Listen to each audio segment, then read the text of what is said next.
मानहानीचा किंवा अब्रू नुकसानीचा दावा करणं हे सध्या राजकारणात अगदी सहज झालेलं बघायला मिळतं. कधी कोणी 1 रुपयाचा मानहानीचा दावा करतो, तर कधी कधी 1 कोटी रुपयांचा अब्रू नुकसानीचा दावा केला जातो. मात्र सध्या महाराष्ट्रात एका वेगळ्याच मानहानीच्या दाव्याची जोरदार चर्चा सुरू आहे. ती म्हणजे खासदार असणाऱ्या सुनील तटकरे यांनी आमदार असणाऱ्या महेंद्र थोरवे यांच्यावर केलेला तब्बल 65,03,000 रुपयांचा मानहानीचा दावा. या मानहानीच्या दाव्यामागची गोष्ट आत्ताची नाहीये. या प्रकरणामागं बराच काळ चालत असलेले तटकरे विरुद्ध थोरवे या वादाची किनार आहे. स्थानिक राजकारणात या दोन्ही नेत्यांमध्ये अनेकदा आरोप प्रत्यारोप झालेत. नेमकं काय घडलं होतं? थोरवेंनी तटकरेंवर कोणते आरोप केले आणि तटकरेंनी इतक्या मोठ्या रकमेचा मानहानीचा दावा का केला?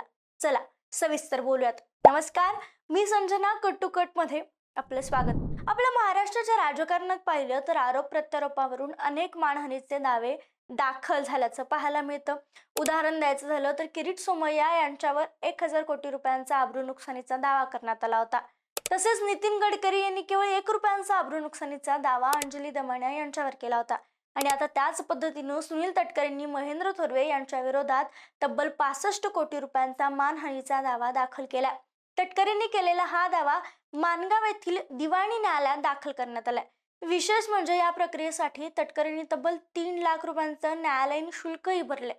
थोरवे यांच्या विरोधात इतक्या मोठ्या रकमेचा अब्रू नुकसानीचा किंवा मानहानीचा दावा दाखल करण्यामागचं मुख्य कारण काय?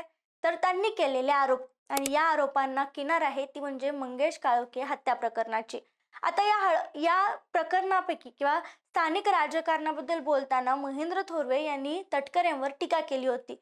ते म्हणाले होते, तर झालं होतं असं की खोपोली नगर परिषद निवडणुकीच्या पार्श्वभूमीवर मंगेश काळोखे यांच्या हत्याकांडानंतर 27 डिसेंबर 2025 रोजी आमदार महेंद्र थोरवे यांनी एका वृत्तवाहिनीला मुलाखत दिली. आणि या मुलाखतीत ते म्हणाले, रायगड जिल्ह्यात रक्तरंजित राजकारण सुरू आहे. तटकरे हे जिल्ह्याचे आका असल्यासारखे वागत असून त्यांच्या माध्यमातून कार्यकर्त्यांना जीवे मारलं जातं, असा आरोप थोरवे यांनी केला होता.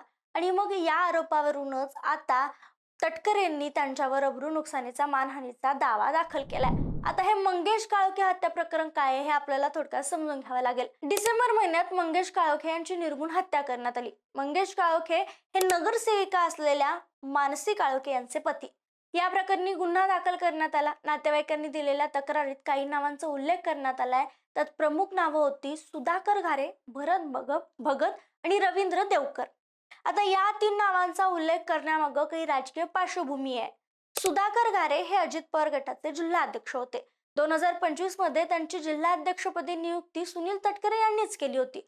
सुधाकर घारे हे तटकरेंचे कट्टर समर्थक आणि कार्यकर्ते. याच सुधाकर घारेंनी कर्जत विधानसभा मतदारसंघात महेंद्र थोरवे यांच्या विरोधात निवडणूक लढवली होती. अपक्ष निवडणूक लढवली होती आणि अगदी कमी फरकानं त्यांचा पराभव झाला होता आणि थोरवे निवडून आले होते. आता त्याच निवडणुकीत घारे यांना तटकरेंनी ताकद पुरवली होती, त्यांना राजकीय मदत मिळाली होती असंही बोललं जातं.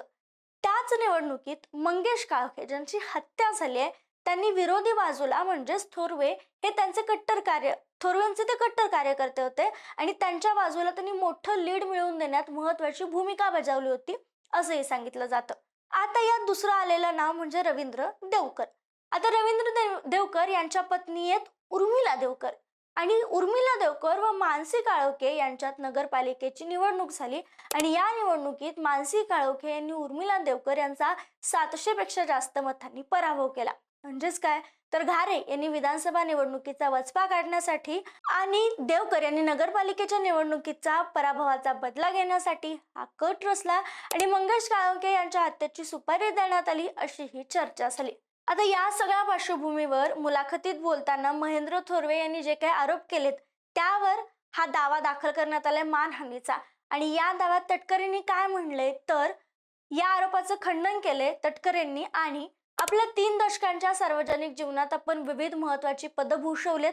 अशा परिस्थितीत आपल्यावर करण्यात आलेले आरोप पूर्णपणे खोटे आणि राजकीय हेतूने प्रेरित असून आमदार थोरवे यांच्या विधानामुळे आपली प्रतिमा गुन्हेगारी प्रवृत्तीची आणि दहशत पसरवणारी असल्याचा चुकीचा संदेश समाजात जातोय. तसेच महेंद्र थोरवे यांनी केलेले आरोप खोटे आणि मानहानिकारक असल्याचं जाहीर करावं आणि माझ्याबद्दलचे बदनामी करणारे व्हिडिओ आणि संबंधित सामग्री सर्व सोशल मीडिया व डिजिटल मीडिया प्लॅटफॉर्मवरून हटवण्याचे आदेश द्यावेत अशी मागणी या मानहानीच्या दाव्यामध्ये करण्यात आली आहे. महत्त्वाचं म्हणजे हे सगळं महायुतीत घडत असल्यामुळे या प्रकरणामुळे शिंदे गटाची शिवसेना आणि अजित पवारांची राष्ट्रवादी यांच्यातील राजकीय संघर्ष आणखी तीव्र होताना दिसतोय. महेंद्र थोरवे विरुद्ध तटकरे हा वाद काही नवा नाहीये. रायगडच्या राजकारणात बऱ्याच काळापासून आरोप प्रत्यारोप सुरू असल्याचं पाहायला मिळते. विशेषतः सुनील तटकरे आणि भरत गोगावले यांच्यात अनेकदा श्रेयवादाचे वाद समोर आलेत. मात्र तटकरे आणि गोगावले यांच्यात वाद निर्माण झाला की त्या वादात आमदार महेंद्र थोरवे हे उघडपणे बोलताना दिसतात. गोगावले यांच्यावर होणाऱ्या टीकेला प्रत्युत्तर देण्याचं काम अनेकदा थोरवे करताना दिसलेत. विधानसभा निवडणूक असो, पालकमंत्री पदाचा मुद्दा असो किंवा स्थानिक स्वराज्य संस्थांच्या निवडणुका, या सगळ्या मुद्द्यांवर राष्ट्रवादी काँग्रेस आणि एकनाथ शिंदे यांच्या शिवसेनेत रायगड जिल्ह्यात वारंवार आमने सामने येण्याची परिस्थिती निर्माण झाली आहे, अगदी कार्यकर्त्यांमध्ये सुद्धा. नुकताच मागच्या वर्षी मार्चमध्ये सभेमध्ये बोलताना महेंद्र थोरवे यांनी सुनील तटकरे यांच्यावर टीका केली. खर तर थोरवे तटकरे यांच्यावर टीका करण्याची एकही संधी सोडत नाहीत अशी चर्चा राजकीय वर्तुळात आहे. त्या दिवशी म्हणजे 1 वर्षापूर्वी थोरवे यांनी तटकरेंची तुलना औरंगजेबाशी केली होती.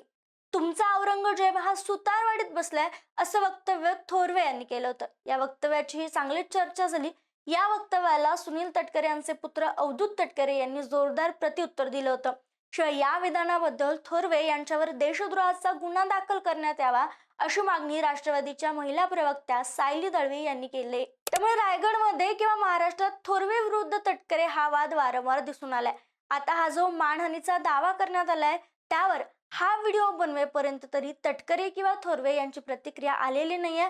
मात्र आता हे प्रकरण कोणत्या वळणावर जाईल, यांचा वाद किंवा यांचे मतभेद किंवा दुश्मनी आणखी धारदार होईल का, की थोरवे आता शांत होतील, हे सगळं पाहणं महत्वाचं आहे.